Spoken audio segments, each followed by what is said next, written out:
Hi friends, இன்னைக்கு நம்ம PVR cooking சேனல்ல நம்ம புட்டு செய்ய போறோம். அது எப்படி செய்யறதுன்னு பார்க்கலாம் வாங்க.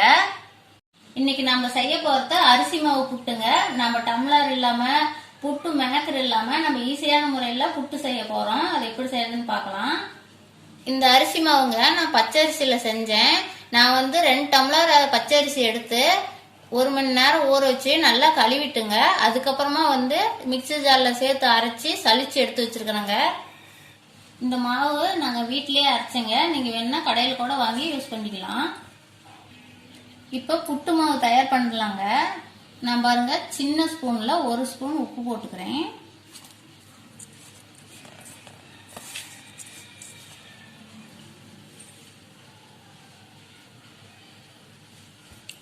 இப்போ மாவுங்க இந்த மாதிரி தண்ணி லைட்டாக தெளித்து நல்லா பிணைஞ்சிக்கலாங்க.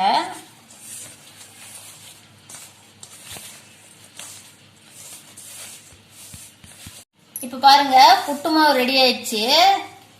இங்க பாருங்க இப்படி கையில எடுத்து நாமனா இப்படி உருண்டையா வரணும். இப்படி உதிர்த்து விட்டா நல்லா இப்படி உதிரி உதிரியா கொட்டணும். இதுதாங்க பதம். இன்னைக்கு வாழை இலையில புட்டு செய்ய போறேங்க. அது எப்படி செய்யறதுன்னு பார்க்கலாம் வாங்க. நான் வாழை இலை எடுத்து இந்த மாதிரி கட் பண்ணி வச்சிருக்கிறேங்க. இந்த மாதிரி ஐஸ் குச்சி எடுத்துக்காங்க. ஐஸ் குச்சி எடுத்து இந்த மாதிரி உடைச்சு வச்சுக்காங்க. நம்ம இப்ப இதுலதான் செய்ய போறோம். இங்க பாருங்க ஒரு இலை எடுத்து நல்லா இந்த மாதிரி சுருட்டிக்காங்க. இப்ப வாழை இலை நல்லா சுருட்டிக்கிட்டுங்க. இங்க பாருங்க இதுல எந்த அளவுக்கு கேப் இருக்குதுன்னு, இந்த அளவுக்கு இருக்கணும் கேப்பு. அப்பதான் நமக்கு வந்து புட்டு நல்லா வரும். நம்ம இப்ப வந்து இந்த குச்சி வந்து இந்த வாழை இலை இந்த மாதிரி குத்தி வச்சு எடுத்துக்கலாங்க.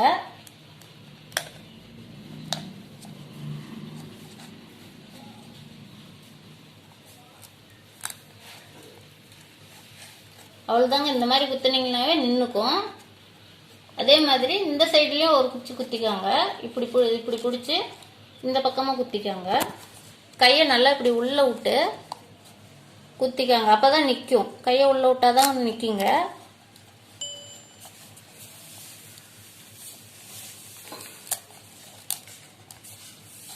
இப்ப பாத்தீங்களா நல்லா உருண்டையா வந்துருச்சு. அவ்வளவுதாங்க, நம்ம புட்டு மேக்கர் ரெடிங்க. இப்ப 2 சைடும் நேரா கட் பண்ணி எடுத்துக்கலாங்க.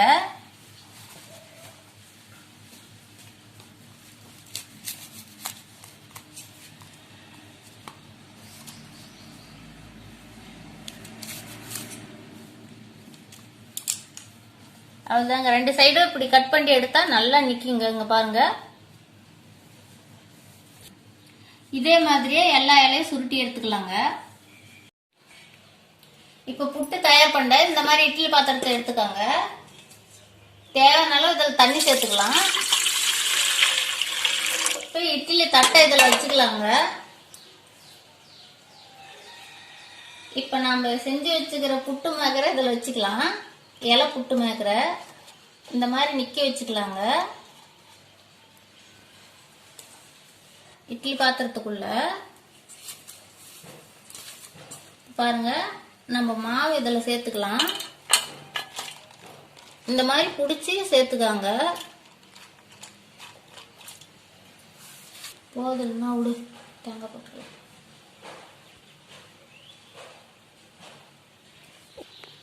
இப்ப பாருங்க நான் ஒரு தேங்காய் எடுத்து நல்லா துருவி வச்சிருக்கிறேன். நம்ம இதுலயே கொஞ்சமா போட்டுக்கலாம்.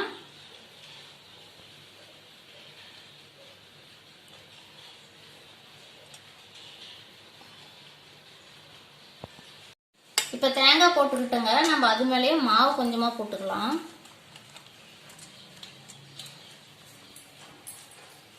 இங்க பாருங்க நான் இந்த மாதிரி குச்சி எடுத்து நான் ரொம்ப அழுத்தம்லாம் இல்ல, நீங்க சன்னமா இந்த மாதிரி சும்மா சைடு முழுவதும் இப்படி மாவு இருக்கிற மாதிரி பண்ணாவே போதுங்க. இப்ப பாருங்க எல்லா மாவும் வாழை இலையில மாத்தியாச்சு. நான் மேல கொஞ்சம் கொஞ்சமா தேங்காய் பூ போட்டிருக்கிறேன்.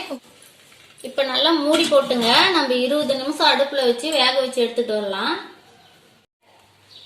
இப்ப பாருங்க நம்ம 20 நிமிஷம் வேக வச்சு எடுத்துட்டு வந்துட்டோம். இப்ப எப்படி இருக்குதுன்னு பாக்கலாம் வாங்க.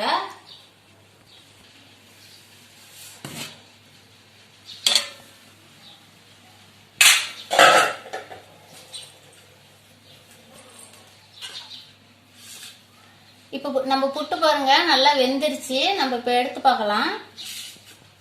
இந்த புட்டை உடனே தூக்கிடாதீங்க. இந்த மாதிரி ஸ்பூன் வச்சு இப்படி புடிச்சுக்கிட்டு எடுங்க. அப்பதான் நமக்கு நல்லா வரும். இங்க பாருங்க, அவ்வளவுதாங்க.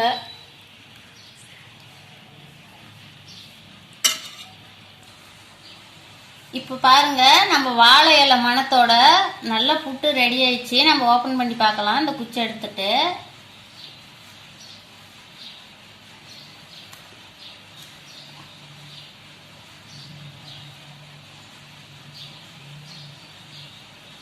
இங்க பாருங்க, புட்டு நல்லா வெந்திருக்குது. நல்லா பஞ்சு மாதிரி இருக்குது பாருங்க. புட்டு மாதிரி எல்லாமே புட்டு நல்லா வந்திருக்குது. இதை நாட்டு சக்கரை கூட சேர்த்து சாப்பிடுங்க, ரொம்ப நல்லா இருக்கும். வாழை இலையை வச்சு ரொம்ப ஈஸியா புட்டு செஞ்சிருக்கிறோம். இந்த மாதிரி நீங்களும் செஞ்சு பாருங்க, ரொம்ப நல்லா இருக்கும். இந்த வீடியோ பிடிச்சிருந்தா லைக் பண்ணுங்க, கமெண்ட் பண்ணுங்க, ஷேர் பண்ணுங்க. மறக்காம எங்க சேனலுக்கு சப்ஸ்கிரைப் பண்ணுங்க.